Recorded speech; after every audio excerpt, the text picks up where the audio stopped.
Our next competitor comes from Ukraine, 17-year-old Valerii KARASOV. First Junior Grand Prix event, so this is his first time out at this level of competition.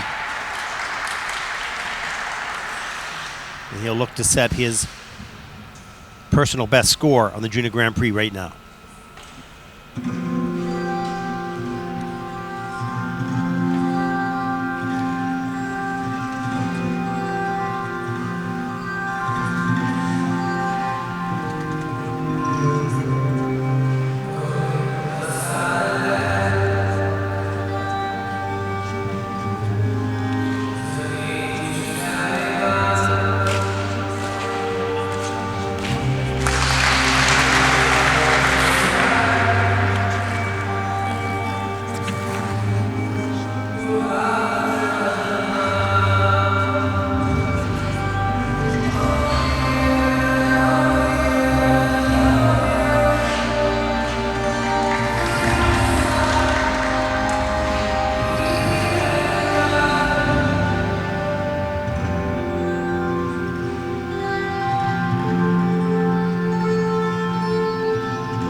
The 17-year-old representing Ukraine, Valerii KARASOV.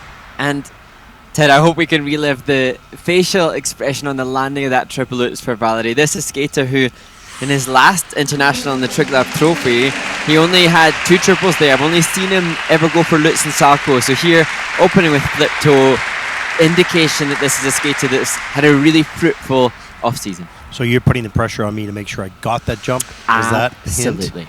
Okay, well, let's find out in just a moment here. I'm pretty sure I did. Here's the opening triple flip on a big lean, but hangs on, gets the free leg back in time. Good patience, pushes up really high to get around that triple toe loop. It's on the quarter, but still great job on that. There's the double axel. Good flow off the end of the edge. Nice riding of the landing edge with extended free leg as well. So understand some quality and patience. This can certainly be a better position. Turned out toe, straight free leg, etc., but work to be done in that area. Okay, here it goes, Mark. It's the face. Watch how he hangs on. Yeah, he's going, yes. All right. I want to do a fist pump, but, you know, maybe not so early on. Do you know a lot of this, I mean, when you're in the perfect position, it's easy. Physically, it's easy. But when you're off and you don't know it, then you usually take a fall. When you're off and you do sense that something's wrong, the upper body core strength is what saves those jumps. He did that on the Lutz. But you have to have that upper body core just to make sure you maintain as close as you possibly can to the right rotational position. And Valerii, as yet, hasn't had the minimum tech score for Junior Worlds. That's 25 points. And so I'm sure that's another one of the many goals and objectives the skaters have when competing internationally. And should he achieve that here, then that allows him to be considered. Obviously, there's a lot of strong Ukrainian men skaters, but now that puts him in contention for that spot. Yeah.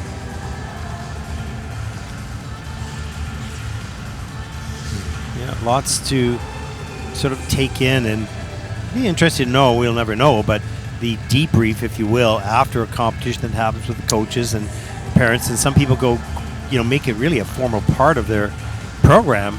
And the debrief really comes from the skater, because we can talk at skaters as much as we want. You don't know what they're thinking unless they talk with you. And so important that the coach give space for the skater, safe space for the skater to verbalize their thoughts and emotions. And ideally, the improvements made are much more likely to be evident if it's felt from within the skater rather than being dictated to.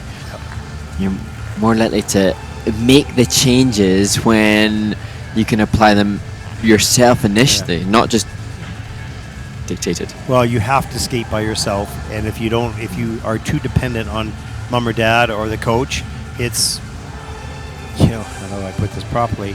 It's a bit of a terminal career, because in the end of the day, when you stand in front of 10,000 people or 15,000 people at a national championship, Olympics or Worlds, you're only there on your own. So you have to do your own thinking.